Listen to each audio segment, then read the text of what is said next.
What's up, people? It's your boy D-Raw coming to you with another episode of TheHSC. You feel it, you know it. D-Raw Productions.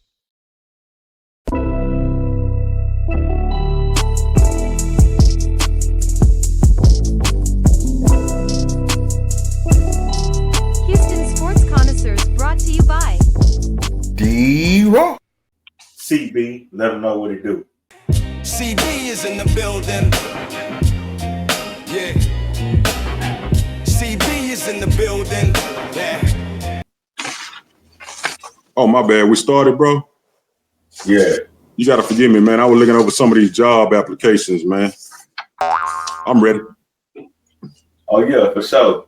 Shit, you might want to apply for the Texans because, you know, they need some help over there. Yeah. That's what the application's for. I got one for GM. I got a couple of good-looking candidates for offensive coordinator. And I'm really feeling this one about the offensive line, man. But anyway, we'll talk about that here in a minute. Go ahead.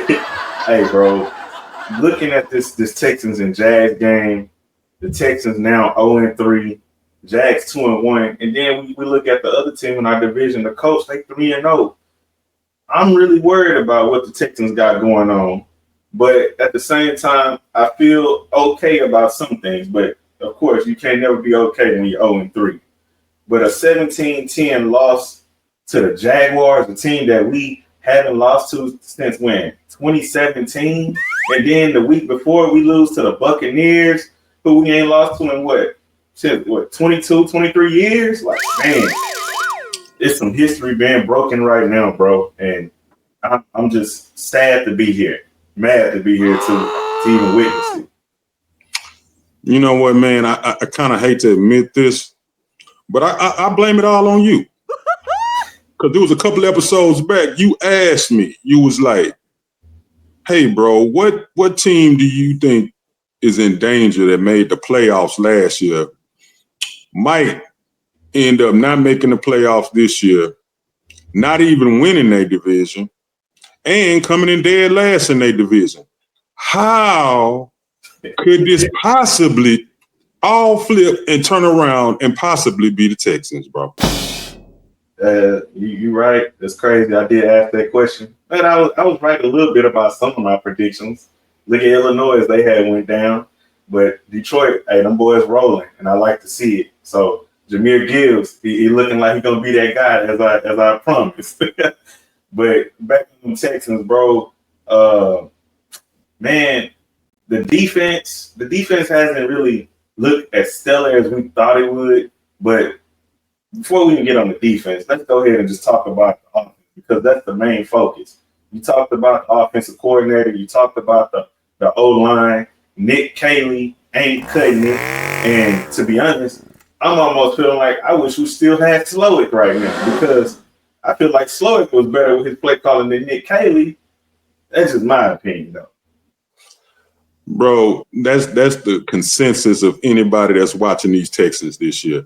Like with Bobby Slowick, at least the offense was ranked 18th in the league. Right now, do you know that we are currently ranked 31st? And just to put a little emphasis on how important that is, how many teams are there in the NFL? 32. And we're number 31?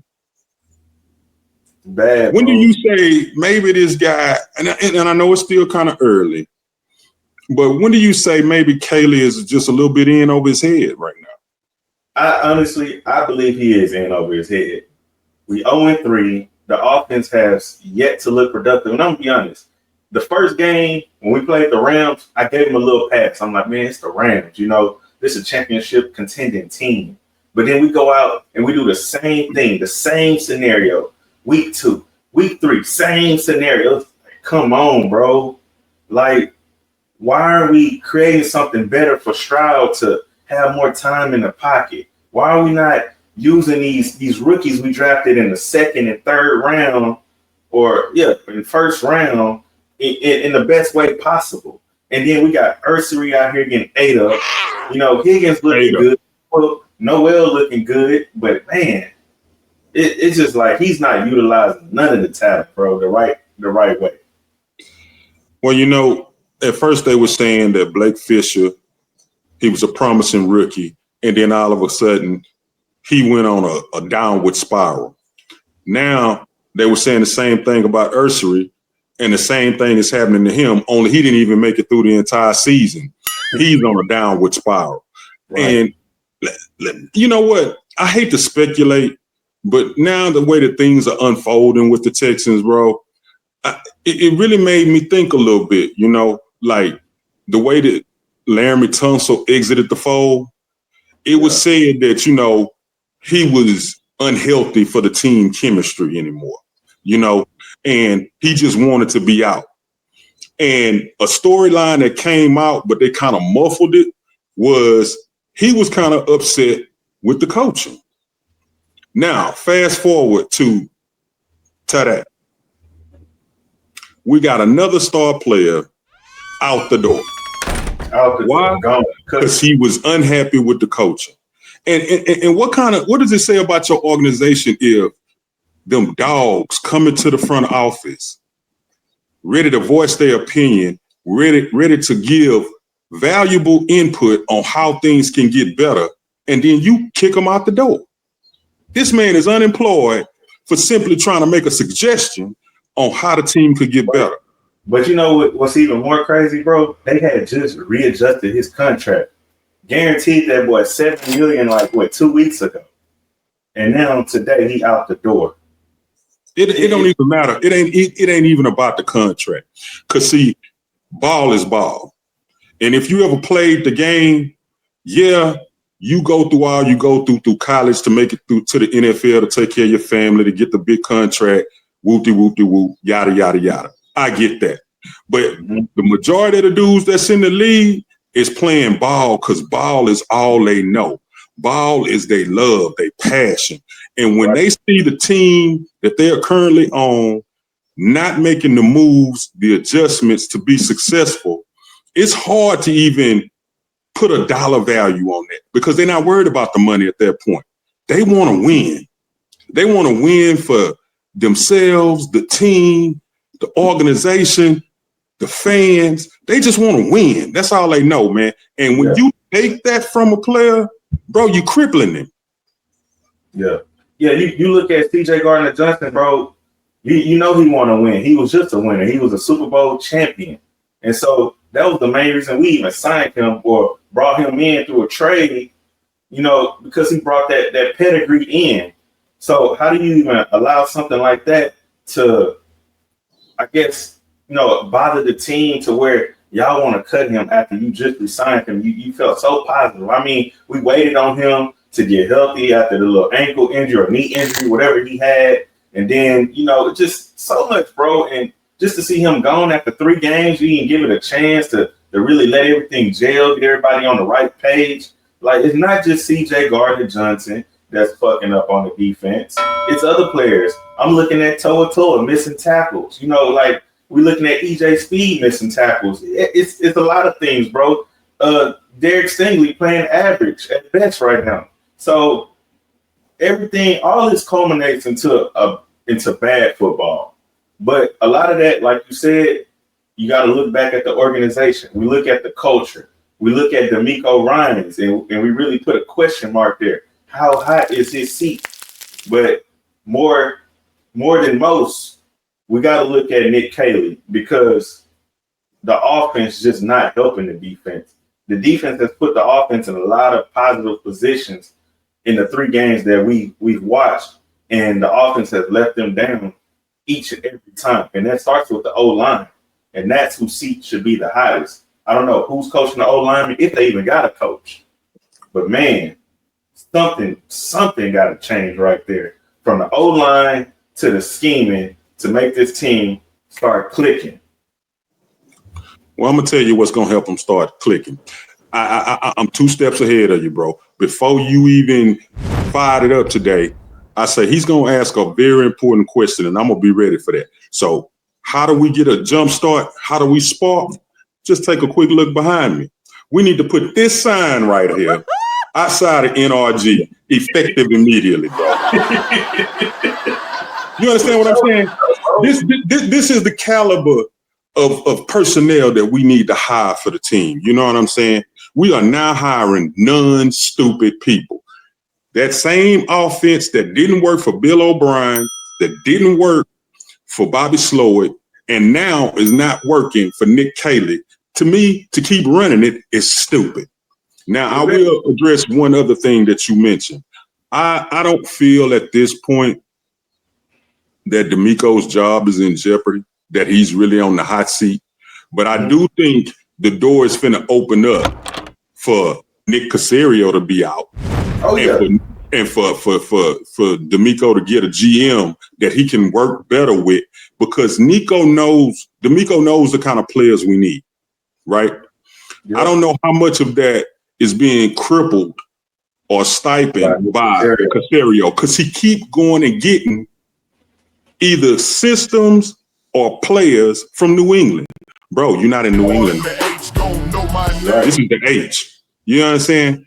Two totally different places, two totally different cultures. And if you can't adapt after all these years, you're the one who's been here the longest. Yeah. And so now you can't blame it on the dude, the old white guy, Jack. You can't blame it on him no more. This has all been you. Every pick you made, every draft pick, second rounder, pretty much has been a bust since your time here. Wow. Yep. That's directly on Nick Caserio. And then what blew me away in the offseason, they asked him, they had it where the fans could actually interact with him and D'Amico Ryans at a press conference in the stadium. And one of the fans stood up and said, hey, you didn't use any of these draft picks to draft an O-line this year, but you knew the O-line was in trouble. Guess what his response was? What was it? We're not concerned about it, and I don't think the fans should be concerned about it. Well, I tell you what, it's week 3. We're 0-3. They treating that O-line like it's a crack house, like it's service 24 hours a day. Are you concerned now, Nick? Okay, so let's do this here, man. We can run them in the ground till the cows come home. In your opinion, what's the quick fix? Man, quick fix, bro, it's got to be part of the scheme, hoping that when Joe Mixon come back, that he really helps the Texans team get back to some kind of common ground. And, man, it's got to start with the scheme, though. Nick Caley got to call better plays. Honestly, me personally, bro, if I was Nick Caley, I'll just run spread offense. It puts CJ back. It gives him max protection. And it puts more targets out there for him. And he should be able to thrive off of that. Because you think about it, you looking at that Jacksonville game, you remember they started running the offense quick. Yeah. They're pretty much running spread. And that's what they need to do. They need to run quick plays, quick hitches, slants, roll them out, get them out the pocket, and just run like that the best they can. Now, what you just described sounds a lot like that old New England Patriots offense, where you use quick short passes as a form of a running game. But let me tell you, let me just, for you and everybody else that's watching this, I need to put this out here, because this is the part where, in watching that Jacksonville game, bro, I just lost it. I came unglued. They were calling max protection packages where the Texans was keeping everybody home except for 2 wideouts. They only sent 2 wideouts out. Jacksonville only rushed 4 people, and they were still getting pressure and sacks. If that don't tell you the status of where your O-line is at this point, I don't know what else to do. But see, I looked at that at the Buccaneers game and the Jacksonville game, and the number one problem with the offensive line, bro, is they don't know their assignments. Whose responsibility is that to instill that into them? That's the offensive line coach. And they kept him. Why? I don't he know, was bro. here last year. And that's why the problem keeps being a reoccurring problem. The offensive lineman from left to right tackle, don't know what they're assigned to do. And then I know we was told that CJ supposed to have more control, but to me, honestly, I don't see CJ going up there at the line of scrimmage saying kill, kill, kill, and adjusting the plays. So no, because he know when he say that, he's the only one that's finna get killed every play. No sense in calling it out. He know what's finna happen. Like, how much of this do you blame on CJ though? I don't blame a lot on CJ. You can't blame poor offensive line play on CJ. You can blame some poor decisions he has made, but it hasn't been a whole bunch of bad decisions CJ has made. But I mean, bro, you running for your life more than half of the game. So you're going to make bad decisions because you just don't have time. CJ probably got 3 seconds, if that, I'm saying from when he say hut, not when he get the ball and he drop back. He got 3 seconds to say hut and then try to make a pass. So more than likely, he's going to make bad decisions. Like the end of the last game against Jacksonville. It wasn't his fault. He probably was going to make a good play. Christian Kirk probably would have caught that ball, but had his left tackle played better, protected him better. Or maybe he should have did, I don't know if you seen the old lineman had screamed out, Jordan, run, run. You know what I'm saying? Run. Bro, I beat him on the cleanest inside last series. Jordan! Jordan, run! Yes. Like, bro, they even scream, CJ, run, run. Like, give him some kind of idea. Hell, he probably did that. We probably would have won the game or tied the game against Jacksonville. But you know what? I'm tired of all the excuses, bro. I done sat here and I done stomached just about as much as I could. Here's my only problem with everything going on with the Houston Texans organization. Everybody has known for years how bad the Cleveland Browns have been. And they found a way to beat a contender this year. Yeah. Bro, there's no excuse. At some point, you got to put on your big boy draws and let pride be the reason you go out there and make plays. It ain't about the check. It ain't about how bad your coaching staff is. It's about, hey, look, we the Texans and we ain't going out like this. And who is it that's on that organization that can come and light that kind of fire? On the offensive side, bro, unfortunately, I think they're still searching for him. Exactly. So if you ain't got it, go get it. Yeah, because when you look at the defensive side, they got some dogs over there that like that fire.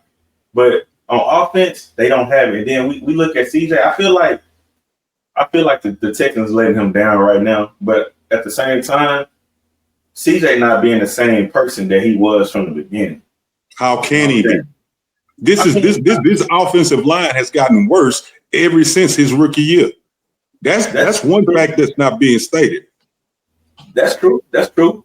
I'm just saying, like, personality wise, I feel like you could tell he down in a slump, bro. You know what I'm saying? But like you said, did you say a slump? He down I think it's worse than just a slump, man. And it's not his fault.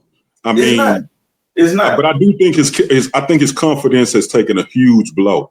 But the good thing about my perspective is I don't think it's something that he can't come from, but they need to make some severe changes. It's nothing subtle anymore that needs to be done. It's drastic. And I think that drastic move needs to be firing Nick Caley. I think he needs to start right there. Him and the offensive line coach. I don't know who they got on the staff that they can trust right now. Maybe Gardner-Johnson.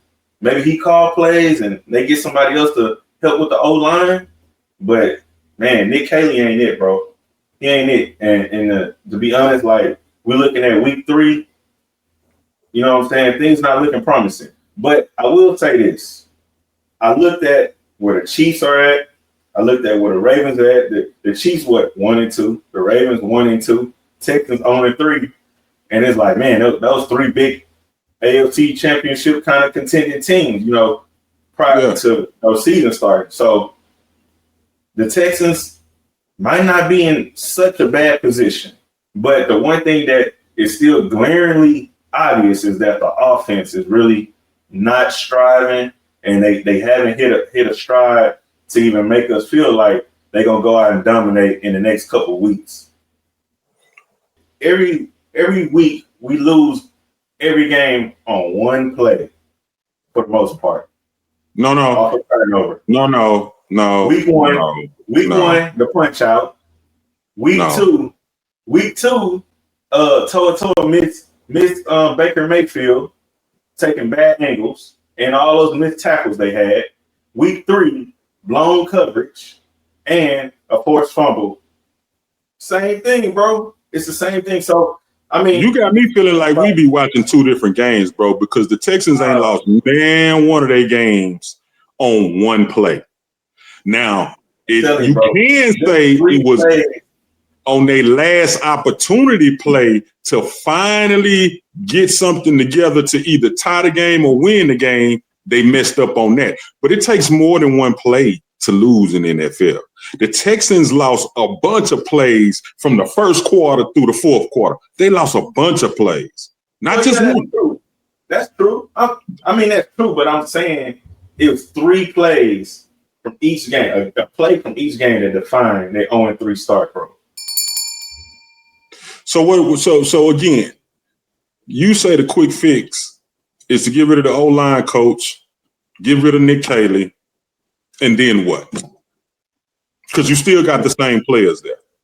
And mind you, as a direct result of that Jacksonville game, we now have Derek Stingley on the sideline. And you just got rid of C.J. Gardner-Johnson. Correct. So the secondary is depleted. What's the quick fix? So they got to scheme up something different. And that's the quick fix to all that. Scheming better for offense, bro, to help C.J. Stroud. Because right now, it's not looking good. It's not C.J. Stroud's fault. It's the OC fault, and it's Nick Caserio's fault. Overall, it doesn't matter because Nick Caserio is the one that's signing all the players. So when we look at the kind of players we got, you know what I'm saying, beyond Stroud and Anderson, he really hasn't really hit too hard on any of these players. I mean, you got Petrie, yeah, but when you talk about free agency, signing these 1- and 2-year deals, and then you go get somebody like C.J. Gardner-Johnson, and you don't like the fact that he implemented that championship tough kind of talk, and now you cutting him, we got a problem. I mean, come on, man. It's ridiculous all the players that we squandered away under Nick Caserio, man, because of his ego. Yeah, he got an ego, and they want to follow the Patriot way, and that's just not the way to go, man. But I mean, we can predict next week's game, man. Do we even stand a chance at another 0-3 team that's in our division? I'm gonna say this. I feel like the Texans should beat the brakes off the Titans. Only because, number one, their offensive play caller has not been perfect. They already switching their play caller on their side. We look at Ward, he has not looked good. So with the pass rush we got in our defense, we should win that game. Even if it is a field goal game and maybe one touchdown, I feel like the Texans should win that game. But I'm gonna tell you this. If the Texans lose this game, all that's about to implode, bro. Everything that the Texans got from DeMeco Ryans on down is going to implode. They lose to the Titans, it's a problem. You can't. I'm just saying. Hold on, Nostradamus. Hey, what's going to happen? You can't let Amy Strunk get this victory. I'm going to tell you that much. Well, you know, we're going to see this Sunday, man, because I think it's a lot of fans kind of longing to see what you just stated might be the outcome. They ready to see things get blown up. Like, do we enter a full rebuild? Man, I hope not, bro. I've been thinking about it. It's like we waited all them years to get to where we at now. Just for one bad season. Quit saying all them years like 23 years is a long time. It's a long time, bro. And then, you know what I'm saying, we had that little high with Deshaun and stuff, and then Deshaun did what he did. Then we got to go back to rebuilding, David Culley and all that kind of stuff, Lovie Smith.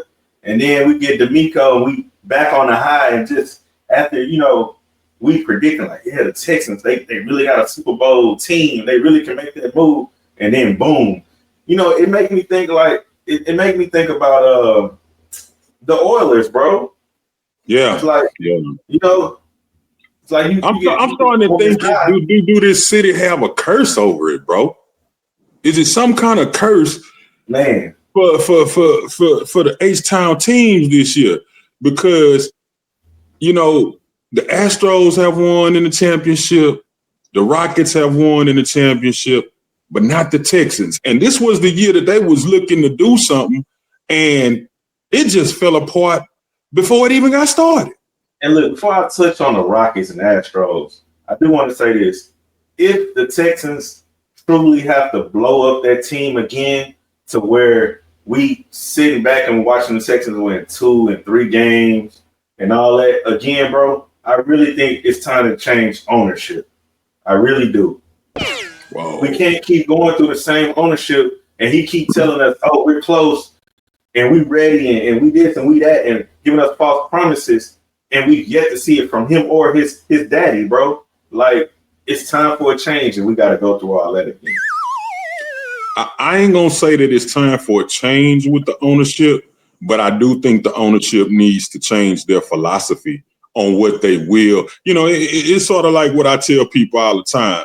I ain't going to tell you what you going to do and what you're not going to do, but I'm going to let you know what you're not going to get away with. You understand what I'm saying?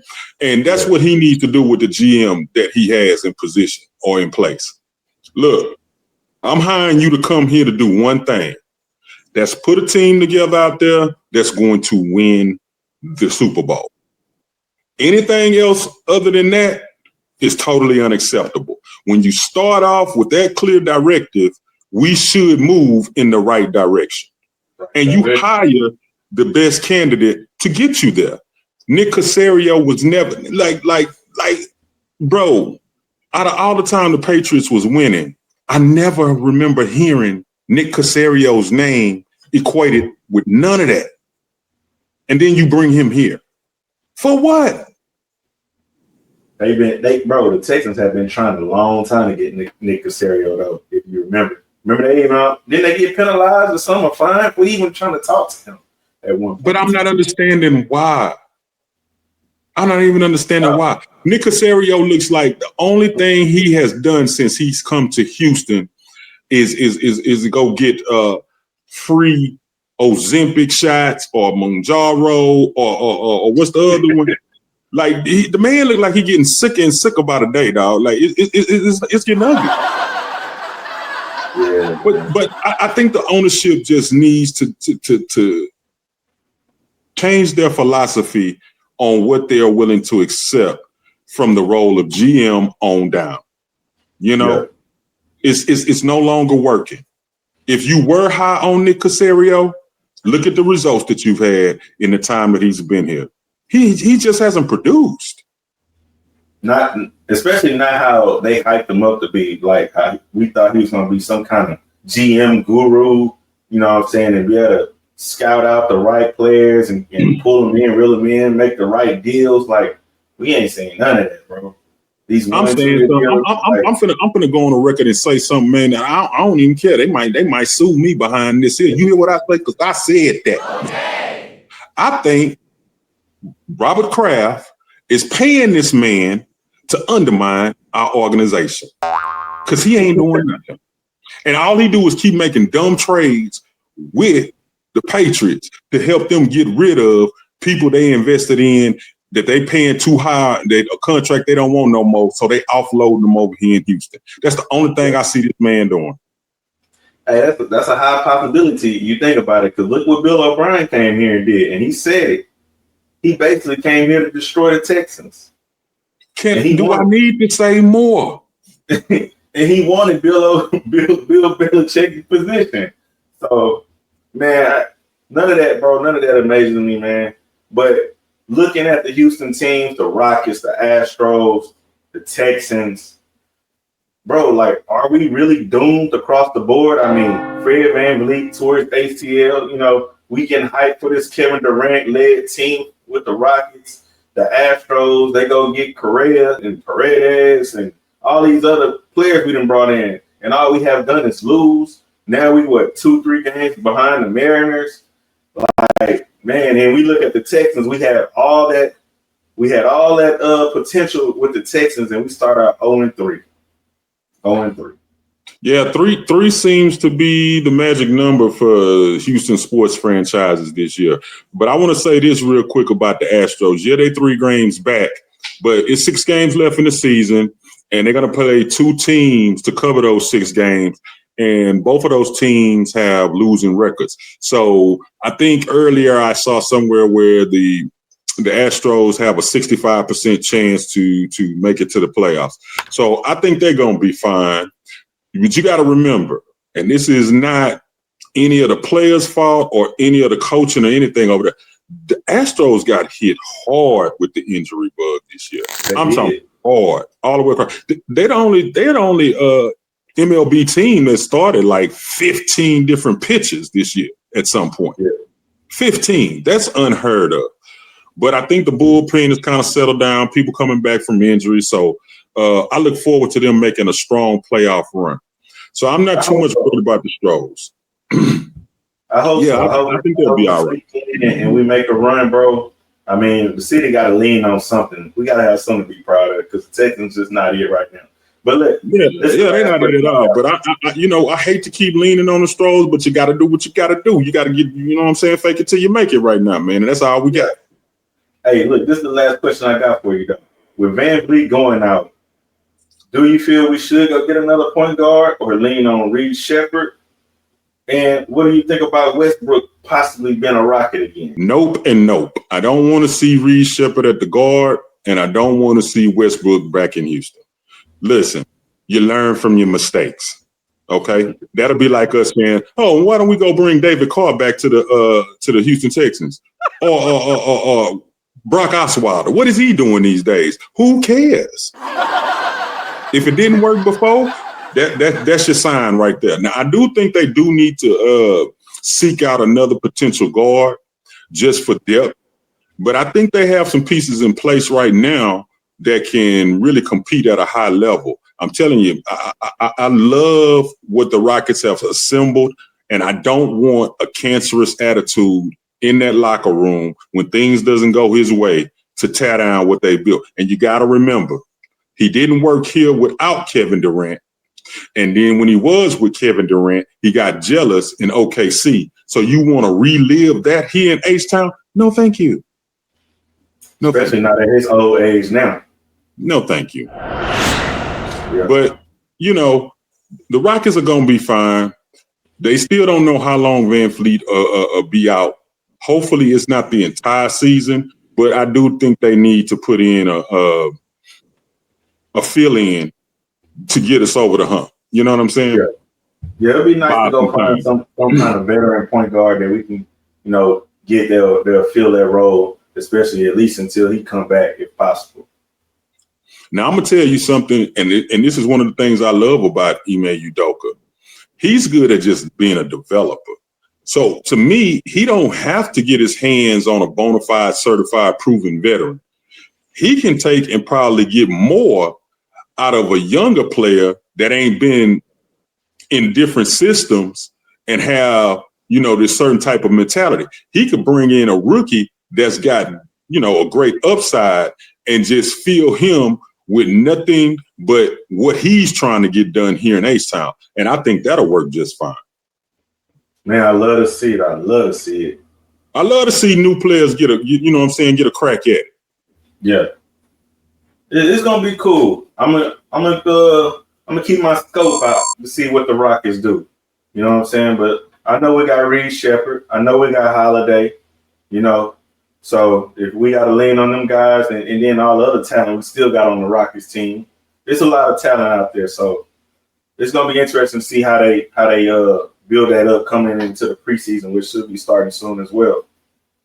Well, I tell you what, I look forward to chopping it up with you next week after we play these Tennessee Titans, because then it's boom or bust at that point, baby.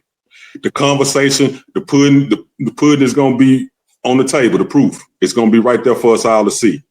And then we're going to be able to say definitively, do we lean more this way or do we lean more this way? Hey, Yeah. I hate to say it, but Nick Caley, this is your week. You got to show us something, man. Nick Caley out of here, bro. But we gonna see. But All I right. will say this. Hey, I will say this. We was 0-3 before. We 0-3 again. We made the playoffs then. We can make it again. So we're gonna see what's up. And in the meanwhile, I'm gonna keep looking at these applications. We gonna holler each time. All right. Now that me and Charles got that out the way, now it's time for y'all to focus in on the rest of the NFL with me. And it's your boy D-Raw taking you all the way to the end through some college football as well. So let's pick this up. As I mentioned earlier, the Chiefs, Ravens, and Texans all have losing records. Chiefs and Ravens 1-2, and the Texans 0-3. What that means for the Texans is a double-edged sword. That means the Texans really have a chance to really get back into the fight and compete. When you see the Ravens and Chiefs at 1-2 currently, that means the Texans really have a shot, even though they're at 0-3. That's only one game difference, right? You know, so it also just goes to show what the rest of the league is doing. You got the Chargers balling out. You got the Colts balling out. But you also got to think, how long can some of those teams sustain that? We know what's the problem with the Chiefs. The Chiefs don't have any receivers currently. But this week will tell you a lot about the Chiefs and Ravens. And the main reason is because those two teams face each other, right? But let me say this. The margin is so small for the Texans that if they go beat the Titans, they're back in it just like that. Literally. I mean, with the Chiefs and Ravens playing each other, that means one of those teams is going to be 1-3. That means the Texans going to be 1-3. Either the Chiefs going to be 1-3 or the Ravens going to be 1-3. And then they're going to face each other the next week. And it's boom, bam, damn, right back at it again. It is crazy because you look at this this schedule so far. The Chiefs and Ravens have been playing some tough teams in the beginning of their schedule, and so has the Texans. Only team that the Texans really, truly should have beaten, outright is the Jaguars. Yeah, they should have beat the Buccaneers. Yeah, they should have beat the Rams, but those teams wasn't a given. We didn't know if they truly had it in them to beat them right away. But the Jaguars, oh yeah. So looking at the NFL right now, everything is really, really getting interesting. But like I said, I'm going to break down that matchup, Chiefs and Ravens, in a minute. But I want to get to some headlining news. Nick Bosa out, torn ACL. This is like the week of torn ACLs because there was somebody else that played football. They got a torn ACL on the same day. And it's like, man, all y'all was just doing a lot of the same kind of activities or something. Like nobody really cares about their health and care about doing the right things, making the right steps so they don't tear them ACLs, boy. Like, I mean, man, talking about that, what does that mean for the 49ers? Nick Bosa out for the rest of the season. The 49ers is actually kind of ramping up, looking pretty decent. That victory they got against the Cardinals, they look pretty solid. And like Nick Bosa is somebody that's major for that team. They really need him, especially on that defensive side, especially after those championship runs and things like that. Nick Bosa is kind of one of those remaining pieces they actually have that they really need to lean on. And now he's not going to be there. So how does that really affect the 49ers? Losing him is really going to have them change the scheme up a little bit, adjust, and probably get some new acquisitions. But it makes the 49ers really open doors for trades. And that can mean some good things for some other teams that really, really need some players. Texans, they need to go get somebody else. CJ Gardner-Johnson not there anymore. They're kind of thin on a safety and DB department right now, or we need a playmaker. We need somebody that's going to help this team. So if the Texans can somehow make a trade with the 49ers and make that happen, hey, let's do it. I don't know what kind of pass rusher we can give them, honestly, that's going to help replace Nick Bosa, but a damn show ain't going to be Will Hunter. I said Will Hunter. A damn show not going to be Will Anderson or Hunter on the other side. So, hey, things can be interesting. This is a great time to make a trade right now, especially when you're the Texans or the Chiefs or even the Ravens, for that matter, looking at how they're going, So looking at some of the other games that happened in this past week, Cowboys and Bears. Cowboys got destroyed.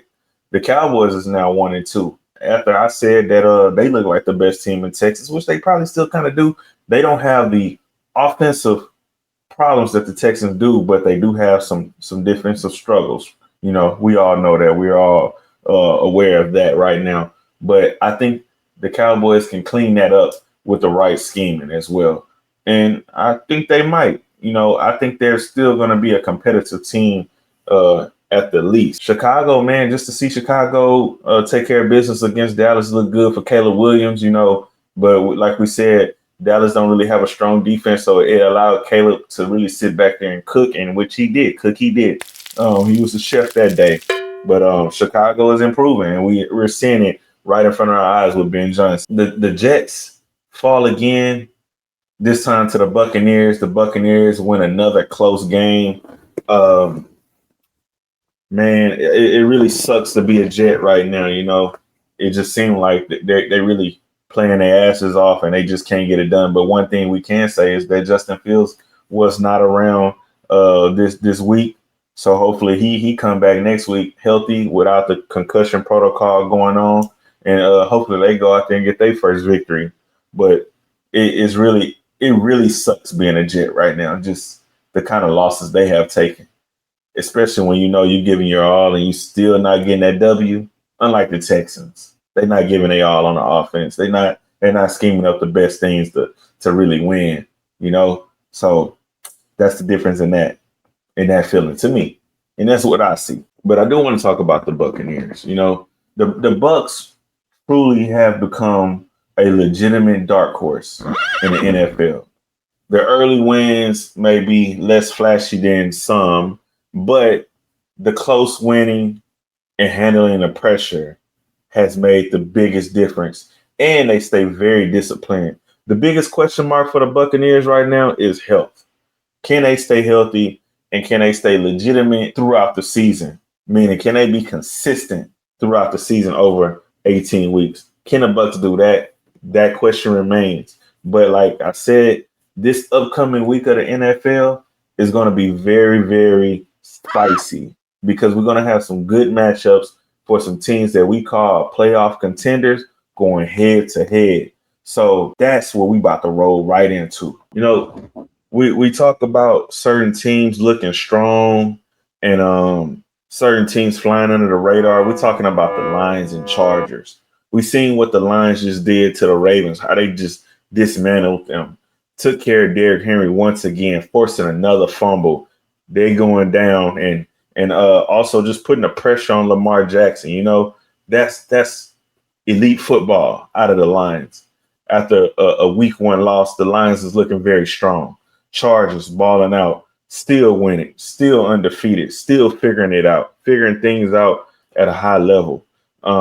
That's the new style Charger football. We look at who's on the schedule for this upcoming week, and when we talk about the Chargers, we talk about the Lions, we talk about the Broncos. That whole division is crazy. And just to see where the Chiefs are right now, it's really speaking loud, people. It's really speaking loud. And let's just get right into the matchups. We're talking about the Chargers facing off against the Giants. The Giants is not no pushover team. So you don't really know what to expect. It's another test for the Chargers, another test for the Giants to try to get a victory. We look at the Ravens facing off against the Chiefs, and this is what we really got to get into. We really got to talk about the Ravens and Chiefs. The Ravens are going on the road to Kansas City, and they're favored by 2.5 points. That says a lot. Now, the one thing we can say about this Ravens team is they can put up points. The defense is not the greatest right now. The offensive line does not do the best job at protecting Lamar Jackson right now, but they still put up 30-something points a game. The Chiefs is no slump either. You know, the KC don't have their receivers right now. That's clear. But Mahomes still figures out a way to make them look good. He figures out a way to carry this team on his back. Even though they're 1-2, they're not a sorry 1-2, and neither is the Ravens. So one of these two teams is really going to have to break loose and break even and figure it out. Is Derrick Henry going to once again fumble the ball and mess up the game for the third time? Is it going to really happen? You got a question like, what's going on with Henry? Is Henry still the answer? Or is OA starting to catch up with Henry?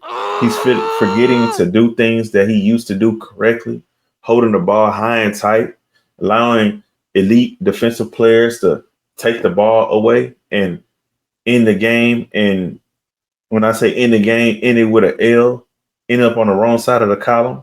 Or it's just, Kansas City can't do enough, can't put enough pressure on Lamar Jackson, can't make enough plays to stay in the game with Lamar and the Ravens. Is it going to be too much for Mahomes and his squad? Somebody got to figure it out, because one of these teams is going to be 1-3. And at 1-3, the going gets tough. Another game to really look at, Eagles and Buccaneers. We got two undefeated teams going head to head at 12 o'clock Central Time. And the Buccaneers been playing some close games. I know they're a dark horse, but going against the Eagles, you're really going to get your test. I feel like the Eagles have beaten all the teams that we expected them to beat, and they've done it with some kind of ease in some way, shape, or form. So seeing them go against the Buccaneers is really going to be a nice challenge for the Bucs and a nice challenge for the Eagles to really see how good the Buccaneers really are. Can the Buccaneers really label themselves as a top contender, or is just those 3 victories they got really just some little flukes? Is the Texans really that bad? Is the Jets really that bad? It's a lot of question marks here, and question marks can be had for the Eagles as well. What Jalen Hurts is going to do? Is he finally going to put it through the air and really show some kind of dominance, or he's going to prove us all right and just say he's just an average quarterback that can run? He's big like a fullback, slightly better Tim Tebow, even though he won a Super Bowl. It's a lot of questions out there. And then the last question, or the last matchup I really want to highlight, besides the Texans game, is the Colts and Rams, because Colts and Rams is 2 top teams as well. Colts 3-0. We're seeing Daniel Jones go out here and ball out. I mean, he's responsible for almost 1,000 yards already, 3 TDs. The Rams looking pretty dominant as well. Although they didn't beat the Eagles, they did put up a damn good fight. So Rams been back at home. Same scenario for the Colts, going on the road as the Texans was, and trying to go get that victory in LA at SoFi Stadium. All the questions are there. Can the Colts do it, or can the Rams get another victory against a AFC South opponent? All the questions hang and dangle right there. But there's one game that I know most America is going to be watching. I'm pretty sure it's going to be Green Bay versus the Dallas Cowboys, because everybody want to see the rematch, or the matchup per se. Jerry Jones versus Micah Parsons. Who wins in the end? Although Jerry Jones won't be playing, but his team will be. And they'll be playing at Jerry's World. So it'll be Cowboys versus Green Bay. Is Micah Parsons really going to make a huge, huge deal in this game? Is he going to be a huge deal in this game? It's the real question. And will he sack his fellow former teammate, Dak Prescott? All that remains to be seen. Man, it's going to be hell of a week in the NFL, and I can't wait to see. But before I move forward, I know I made my prediction earlier with CB on the line. Texans better beat the Titans. The Texans is favored by 7.5. Another thing is the Texans need this victory because the week after, they play the Ravens. And like I said, Ravens 1-2, Chiefs 1-2. It won't be long before the Texans play the Chiefs too. So the Texans got to make up some ground, and they need to make it up now. So when it's time to play the Jags and the Colts, they are in the perfect position to make that playoff run. Go Texans. It's pick'em time, people. Man, let's get it. Seahawks, Cardinals, Seattle favorite on the road. I'm riding with the Cardinals. Vikings, Steelers, Minnesota favorite on the road. I'm riding with the Steelers. Commanders, Falcons. Commanders favorite on the road. I'm riding with the Commanders. Saints, Bills. Buffalo favored by a big margin at home. I'm riding with the Bills. Browns and Lions. Whew. Boy, let's go Lions. Panthers, Patriots. New England favorite against the Panthers. Let's go Carolina. Chargers and Giants. Chargers favorite on the road. Let's go Chargers. Eagles, Buccaneers. Philly favorite on the road. Man, it's going to be a tough one, people. It's going to be a tough one. But I'm going to ride with them Eagles. Let's go, baby. Titans, Texans. Houston, favorite at home. You already know what I'm riding with. Go Texans, baby. Colts, Rams. Rams, favorite at home. Come on, Rams. Knock them out. Jaguars, 49ers. 49ers at home. Should be a tough one, but let's go 49ers. Ravens, Chiefs, Baltimore, favorite on the road. Man, this is going to be a really interesting game right here, people.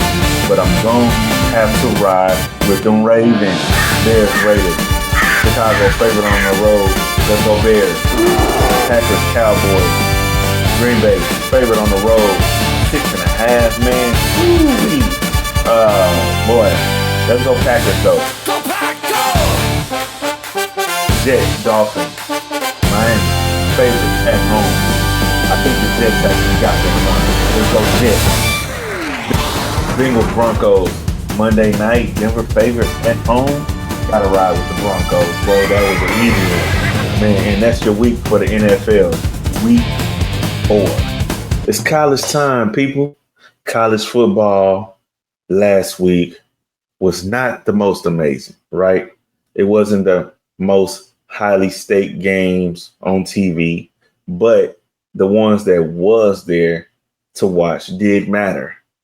And unfortunately, none of them was really competitive. Illinois, I'm talking about you, versus Indiana. Illinois showed a lot of cracks. They struggled to match up. They didn't do a good job, as many analysts expected, and Indiana showed up to the game and tore Illinois' meat off the bone, bro. Illinois was destroyed by 53 points, a 63-10 victory Indiana had over Illinois. Illinois fell big time to 23, 22, and an AP 25 now. So it says a lot. But another game I want to highlight is Oklahoma and Auburn. I said that was probably going to be the game to watch, and it really was. That was the best game you could possibly watch out of a top 25 matchup last week. Oklahoma, Auburn going head to head. And I'm going to be honest, bro. Oklahoma stole one. They stole one because they paid the refs for some of them calls, man. I mean, Auburn got robbed quite a few times in that game. So it sucks to be Auburn, but Oklahoma pulled it off. Even when Auburn had a chance to stop them, they still figured out a way to get the victory. Anyhow, Mateer, he played a solid game, but unfortunately, Mateer is going to be out now. I heard he got hurt. Hopefully he gets healthy. Speedy recovery. Hopefully he's back for the Red River rivalry, because everybody's going to be watching that with Oklahoma being number 11 in the country and Texas is already at the top. It's going to be a good Red River rivalry this year, people. Like I said, it was a lot of subpar ball out there. Texas Tech destroyed Utah. I know a lot of people's watching that as well as I. Texas Tech took care of Utah in Utah 34-10. That was just a disgrace on Utah part. And each time we look around, you know, Utah coming from the Pac-12, a lot of people hype them up and stuff like that. Now that they're in the Big 12 and they got a big ass whoop. Clemson went down again. That's unfortunate. Dabo Swinney, hot seat. Oklahoma State fired Mike Gundy. Poor performance. You see what poor performance gets you, Dabo? It gets you fired. Step it up, buddy. Step it up. USC defeated Michigan State. It was a solid matchup. I will say this. USC has an even better matchup coming up next week, and we're going to get right into that one, actually. USC will be facing off against Illinois, and seeing Illinois take that big fall to 23, and now seeing USC 4-0, ranked number 21, going into Illinois, this should be a pretty good game. Seeing how USC played, seeing how Illinois played, I think we should be watching this one. But I'm going to tell you this. It's a lot of games to be watching this week. If you have not been watching college football for the past couple weeks, man, I'm going to tell you one thing. This is the week to be watching. It's so many top 25 matchups this week that really, really matter, and that's really going to shape the college football landscape moving forward. And I'm just going to highlight some of them. You got LSU, who's number 4, going against number 13 Ole Miss. Man, it's going to be a big game. You got number 6 Oregon versus number 3 Penn State. It's going to be hell of a matchup. And Penn State is actually favored at home to beat Oregon. So this is another game you got to see. You got number 17 Alabama going against number 5 Georgia. Like, man, so many games to see around the same time as well. So you're going to have to really get that app, you know, when you set your TV up and you got 3-4 games at the same time. Yeah, this that week to do that, because it's going to be a lot of good games. And I know a lot of people are going to be looking at the BYU and Colorado game late at night, because we're still trying to figure out if Deion made the right move now that he got Salter as the starting quarterback. Even though they beat Wyoming last week, it's Wyoming, man. We expect them to beat them. So now you got number 25 BYU going into Colorado, and we're going to try to see if Deion can make a statement. And honestly, I'm going to be honest. I really hope he does, because if they can beat BYU, that helps U of H. And speaking of U of H, I'm going to get right into that. U of H will be facing off against a 0-4 defeated Oregon State team. Now, I'm going to say this, though. Oregon State is not going to be a pushover. Another thing is, U of H has not played Oregon State in 55 years. So this is going to be something nice to see. Something for the history books, people. Oregon State runs a pretty solid offense, pretty quick. They always have. U of H has a solid defense, which they have not always had, but they have had a solid defense for the past year or two. So just seeing them take that up out of the state of Texas, finally having a real road game, and seeing how things really start off for U of H to get things kicking, it all starts now. And I'm going to tell you this. If U of H can beat Oregon State, we're going to be talking about a big-time marquee football game, people. I'm talking about the biggest game the University of Houston might have had since 2016. That's almost 10 years. The last time we had a big game was Lamar Jackson coming to Houston and us dominating him when we had Ed Oliver. That was a while ago. That was Tom Herman days.